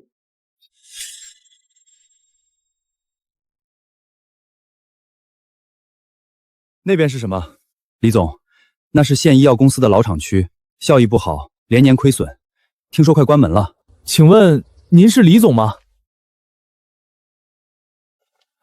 李总，我们听说您把这块地拍下来了。是。那我们医药公司怎么办？我们一家老小就指着这个厂吃饭啊！小声点儿，人家现在可是大老板，怎么可能管我们的死活？可咱们厂子就在这地块上，要是厂子没了，我们这些人……你们厂子有多少人？在绑的还有90多个，加上家属，几百口人。爸爸，那个厂里面有好多好东西，那些人好可怜，爸爸帮帮他们吧。没事了，李总，打扰您了，我们自己想办法。我早就说过，人家大老板眼里只有地，哪管咱们这些人的死活。你叫什么名字？周建设，厂里的技术员。周建设，明天上午9点，带着你们厂的情况材料到锦悦集团来找我。李总，您说的是真的？明天9点，别迟到。爸爸最好了，爸爸是大好人。李总要见我们，有救了，咱厂子有救了。跃进，那块地的最终批文下来了，下周就能动工。老陈，你坐下。怎么了？昨天我去看地，上面有个老厂子。我知道，县医药公司那厂子都快黄了，没什么好纠结的，通知他们腾地方就是了。我想把这个医药公司收了。你说什么？收医药公司？咱们可是养鱼的。锦悦几千号工人，每年体检、劳保药品费用是一大笔。如果有自己的医药公司，这块成本就能自己控制。就算为了省体检费，也没必要买下一整个医药公司啊！还不止这些，老百姓买药太贵了，如果我打通中间的采购渠道，价格能降一大折。你那不是做生意，是做慈善。老陈，你还记不记得10年前王麻子堵在我家门口，全村没人帮我？那时候我就在想，如果有一天我有钱了，绝不让别人也过那种日子。而且这家医药公司的工人都是老技术员，换个管理，厂子立马能活。那产业园怎么办？地产怎么办？你又要双线作战。老陈，我知道你和我一样心软，就这么定了。等会儿陪我去厂里看现场。李总，说实话，厂子现在确实困难，但我们这些老师傅手艺还在。这台切片机德国货，用了10几年，精度还跟新的一样。我每个月都保养一次。您是？我姓赵，赵德厚，在这厂子干了快1辈子。李总，我们这些人都指着这个厂吃饭。赵师傅，您在这厂里是做什么的？中药饮片炮制、炒制、落蒸都干过。早几年，省城的药材批发商还专门来收咱们的出货。可惜厂里管事的不懂行，用料涨价，成本压不下去了，销路也断了。李总，昨天我说去求您，我叔还骂我说您哪管我们死活，但我总觉得您跟别的老板不一样。爸爸，这锅是好的，里面还有药味儿，香香的。如果我把这个厂接过来，重组人员你怎么看？李总，您的意思是？车间全部翻新，质量管控按最高标准，工人全部留用，工资和绩效挂钩。你说的是真的？但有个条件，做出来的药品质必须有保证，医药是救命的，标准一点不能降。降不了，绝对降不了。李总，我们一定好好干。以后你就是厂长，好好干。陈总，我们是省电视台的，李总在哪儿？全省首富啊，咱们想做个专访。我们是报社的，富豪榜昨天一公布，头版头条都给他留好了。不是我不告诉你们，我是真不知道他在哪儿。您是集团副总，您不知道李总在哪儿？他一大早就出去了，你们不知道他的脾气，养了这么多年鱼，当了首富跟没事人似的。全省首富玩失踪，该不会是怕我们问什么不该问的吧？你什么意思？没什么意思，就是好奇，一个养鱼的10几年做到全省首富，这里面总得有点门道吧？你想找李总去养殖基地，但我提醒你一句，去了别以貌取人。爸爸，这条鱼宝宝好胖，长大了一定很好吃。别闹，我在看他的鳞片。李总，外面来了一大帮记者，说要采访您。让他们等会儿，这批鱼苗刚投放，我得看看状态。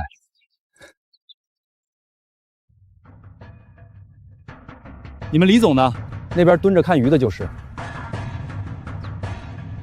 那是你们李总？开什么玩笑？那不就是个看鱼塘的吗？喂，师傅，你们李总在哪儿？让他出来！我们省电视台的，等半天了。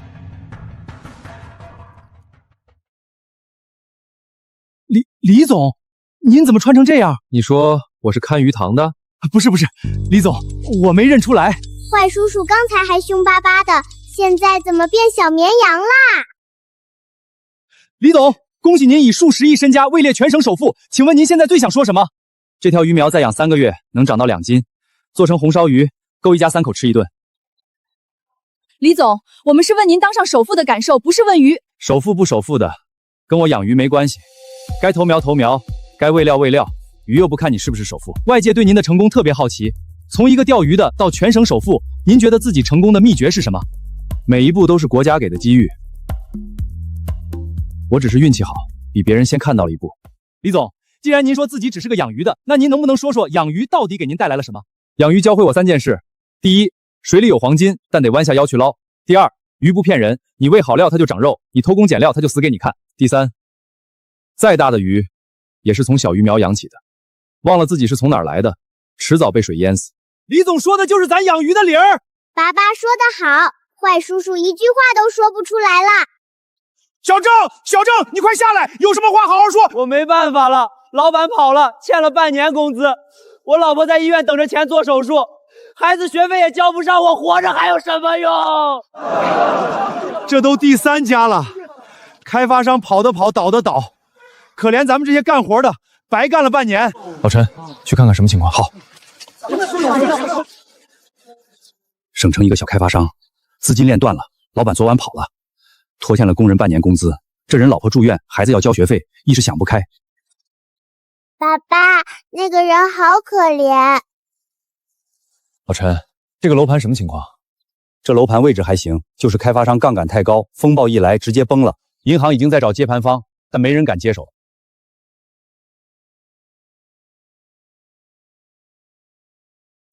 上面的人听着，锦悦集团的李总说了，这个楼盘锦悦接了。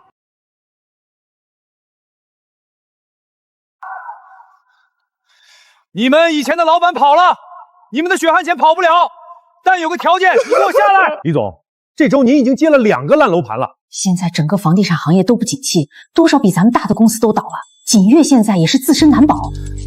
万一砸手里，全公司都得跟着陪葬。你们是不是觉得我当了首富就飘了？好，那我问你们一个问题：这场风暴里倒掉的都是什么样的公司？高杠杆的，资金链断裂的。那锦悦呢？锦悦置业账上的现金流充裕，工人工资1分不会少。这场风暴就是在重新洗牌。你们也是第一批加入锦悦的伙伴了，这一路灭尽的决策，你们也都享受到了好处。每一次别人都觉得他步子太大，但每一次都是他比别人先看到机会。他看到的是什么？你们问过吗？老陈，还是你懂我。被你吓了这么多次，心脏早练大了。你说吧，这次打算怎么干？风暴总有过去的一天。现在市场恐慌，烂尾楼的价格被压到了脚底下。但你们看这些楼盘的位置，核心地段周边配套齐全，主体结构已经封顶。风暴一过，市场回暖，这些核心地段的房子价格一定会弹回来。跃进，这些道理他们懂了，但你跟我说句实话，你说，你接手这些烂尾楼，真的全是为了生意？不全是为了生意，其实我还有一点私心。什么私心？保密。李总，可算把您盼来了。这基地你也看过，设施齐全，位置也好。赵老板，直说吧，什么价？3000万。这基地我投了5000万建的，现在3000万出手，已经是割肉了。跃进，这基地的实际评估价不到2500万，3000万太高了。爸爸，水质没问题，鱼宝宝们只是有点饿坏啦。2000万，李总，您这刀也砍得太狠了，2000万我连本都回不来。赵老板，风暴到现在，你这基地停了3个多月了吧？再拖下去，连2000万都未必有人接。李跃进，你不就是运气好，捡人家割肉的便宜，这叫什么本事？赵老板，你这话，你说的对，我就是运气好。但你忘了，运气从来只给有准备的人。我今天来不是来落井下石，是来给你，给这基地里的工人留一条活路。李总，我跟您说实话，我欠银行1500万，下个月到期，再还不上，这基地就要被拍卖了。爸爸，这个人虽然嘴硬，但他好可怜，帮帮他吧。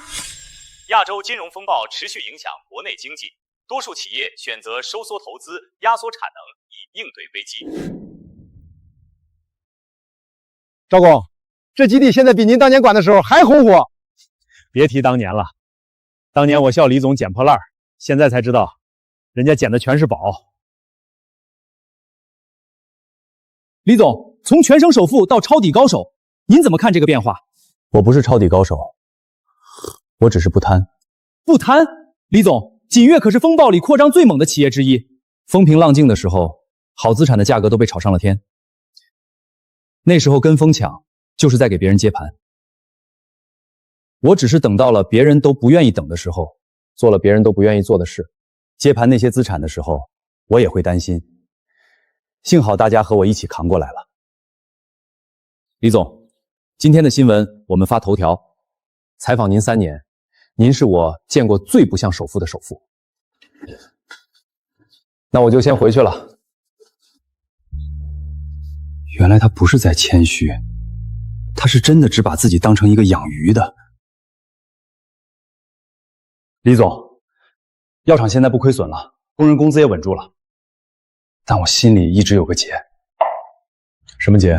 咱们药厂是靠锦悦内部采购撑着，加上几个乡镇卫生院的单子，勉强维持。可外面的市场咱们打不进去。建设说的是实话，药厂现在是饿不死，但想赚大钱难。你有什么想法？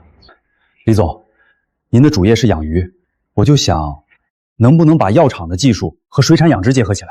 咱们药厂有中药炮制的底子，老赵师傅那些人的手艺可能拼不过大厂，但如果用在鱼病防治、水质改良上呢？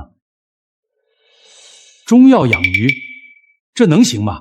我做过实验，咱们药厂有几味清热解毒的药材，磨成粉掺在饵料里，鱼吃了之后肉质有明显改善。只是什么？只是效果还不够稳定。如果能专门做一个研发，说不定能搞出点名堂。建设，你放手去试，需要多少投入，直接报上来。爸爸，锦宝也要帮忙，水里的事锦宝最懂啦。小宝宝，你们要长快一点哦，要又嫩又弹，这样才好吃。别打架，谁打架谁是小坏蛋，要像兄弟姐妹一样，一起吃一起长。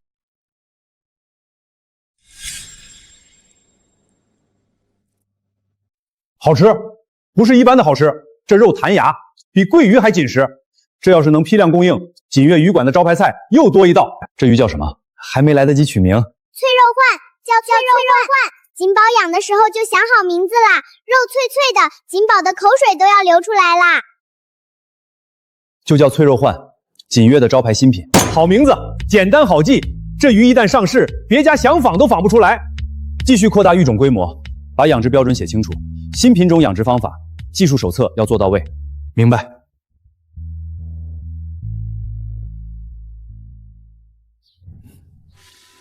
锦宝，鱼养得很好。那是，锦宝养的鱼宝宝全世界最好吃。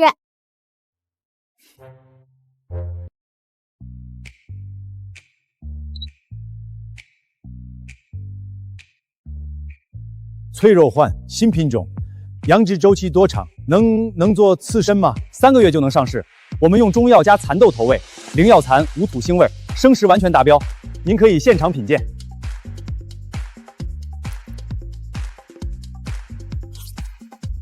すごい，没有一点土腥味，口感比海鱼还脆弹，比蓝鳍金枪鱼刺身更细腻。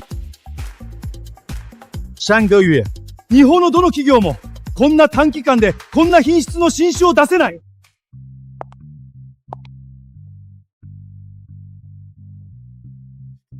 这些全部是你们自己做的，种苗、养殖、饵料、加工、冷链终端没有第三方，全部自主，您大可放心。这是质检员的责任章，哪一批鱼出了问题，顺着档案就能追溯。日本料理、左遷が命だ。海の魚が当たり前だと思ってきた。淡水魚は生で食えない。その常識がこの魚で崩れるのか？独家代理，霓虹市场给我们，价格高出市场价2成，只要保证供货稳定。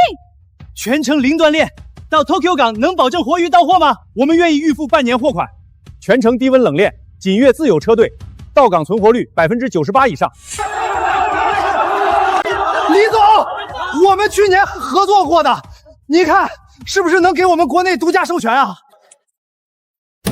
我决定将我们的鱼全换成锦悦的脆肉鲩，长期供货。恭喜锦悦水产，脆肉鲩被评为本届博览会年度最具创新水产品，国内水产品首次获此殊荣。李总，现场采购商最关心的不是单一产品，而是您的全产业链模式。请问您当初为什么坚持走这条路？好产品自己会说话，好模式也一样。全链自控看似投入大、难度高，但它能保证每一口鱼的品质稳定，能让经销商放心，这就是锦悦的底气。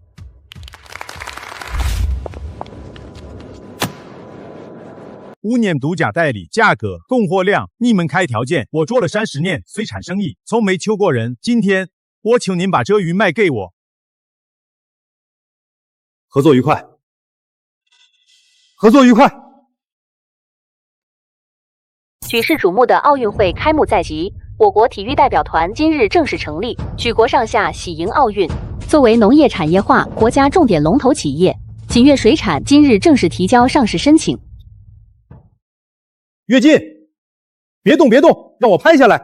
这东西叫 DV， 能刻成光盘存着。你买个这玩意儿就为了拍我签字？那可不，上市这么大的事儿，不录下来，以后怎么跟孙子吹牛？跃进，你紧张不？我紧张的腿肚子都在抖。你腿抖就抖，别踩着我脚。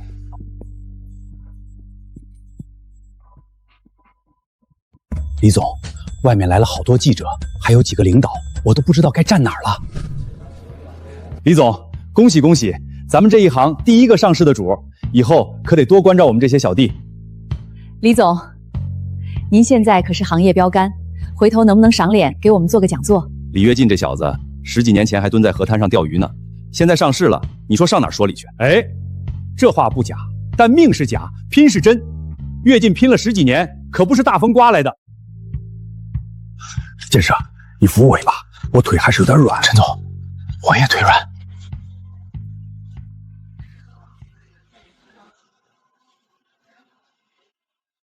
300张够不够啊？侬个乡下来的人，晓得搿是什么东西伐？30块一张，买回去要是摇不中，就是一堆废纸。国家再往前走，我就跟着走，再差也差不过现在了。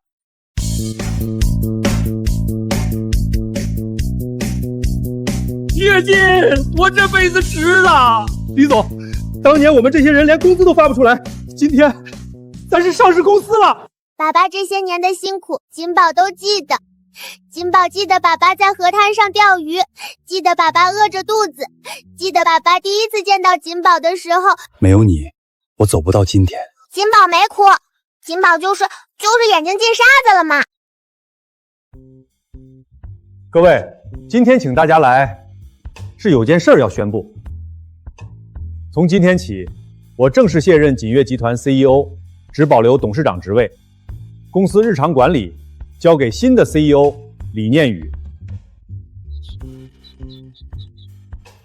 这丫头从小跟着我在塘边跑，留学回来后在公司从基层干起，公司里没人知道她是我闺女。当时她用的是她妈的姓。我在锦悦干了5年，我爸不是把公司传给我，是让我自己一步一步走过来的。跃进，这丫头比你还会说话，他妈教的。李总，请问您退休后打算做什么？钓鱼。钓鱼？对，我本来就是钓鱼的，这些年忙东忙西，鱼竿都快生锈了。现在公司有丫管着，我就想回去安安静静的钓鱼。跃进，你确定这河里有鱼？有，我闻都闻出来了。你闻？你以为你是鱼精啊？陈叔叔不知道吧？爸爸有锦宝，水里的事儿锦宝最懂啦。跃进，这都做了1个多小时了，一条都没有，你是不是看错地方了？没记错，就是你那杆甩的不对。我怎么不对了？我跟你学的。你那是跟我学的吗？你那是自己瞎琢磨的。中了，真中了！这么大，这河还真有鱼啊！啊！忘了告诉你了，这河以前我钓了10几年，哪儿有鱼我心里门清。要不我匀你一条，免得你回去被老伴笑话。哼，谁稀罕你匀？我自己钓。又一条，不钓了。你肯定是在鱼钩上抹了什么东西，都是钓鱼佬，凭什么光咬你不咬我？这不叫抹东西，这叫手气。屁的手气！你就是鱼精变的。从认识你第1天起，我就觉得你不是一般人。哪有人钓鱼跟鱼自己排队似的？爸爸退休了，锦宝也退休了，以后天天陪爸爸钓鱼。锦宝要把河里所有的鱼宝宝都叫来，让爸爸天天钓到好多好多鱼。那老陈的鱼竿估计真的要摔了。你说啥？没啥。明天还来不来？来，我就不信我钓不过你。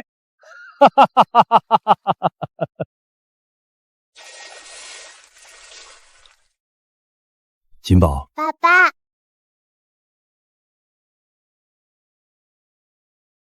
爸爸，锦宝要走了。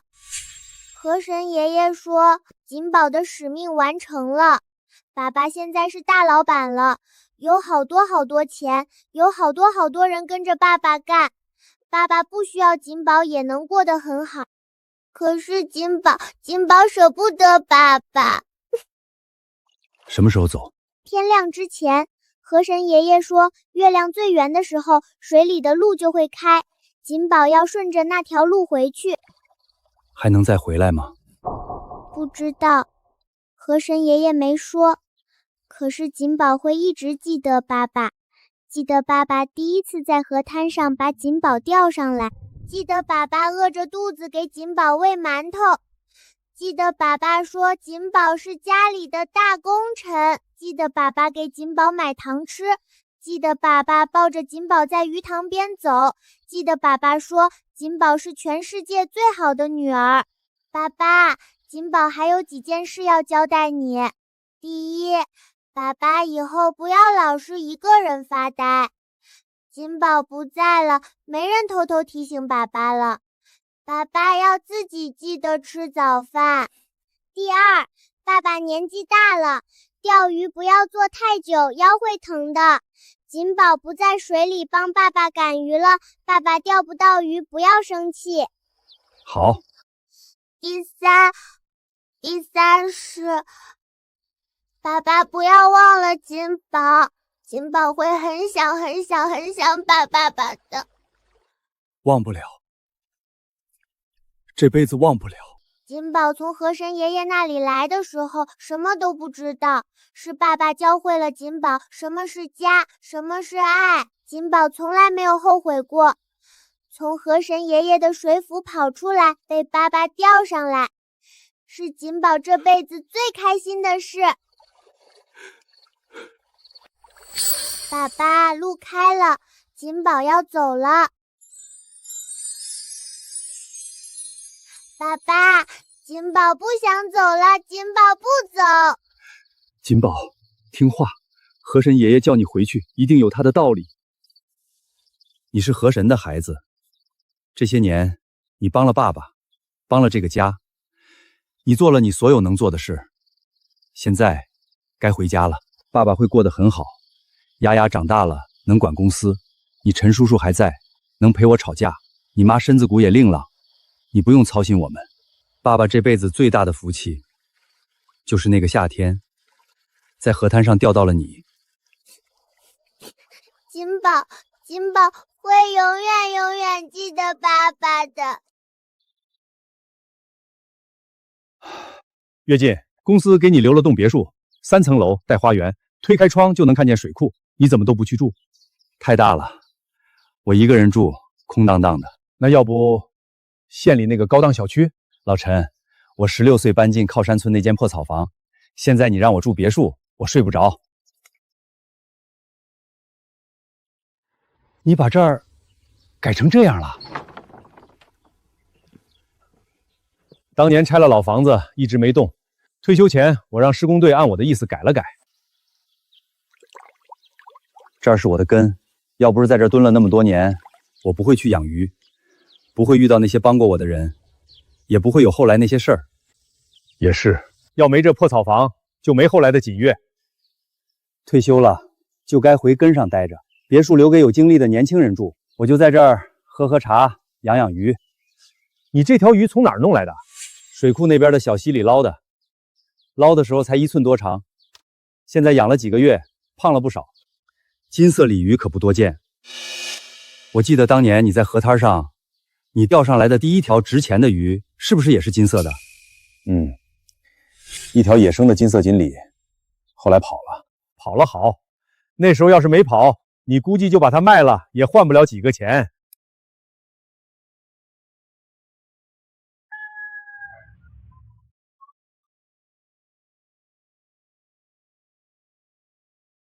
老陈，你说20年前在这儿钓鱼的时候，有人跟我说这后面会变成这么大一片厂房，县城会变成这个模样，我会信吗？不信。那时候连饭都吃不饱，哪有心思想这些？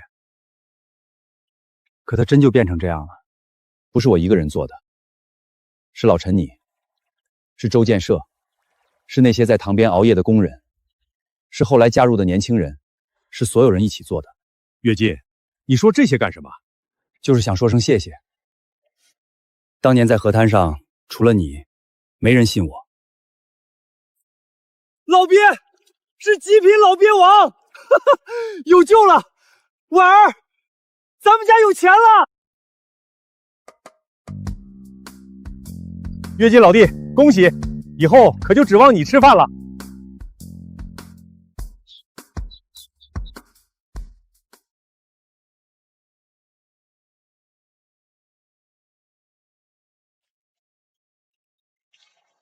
谢谢你，金宝。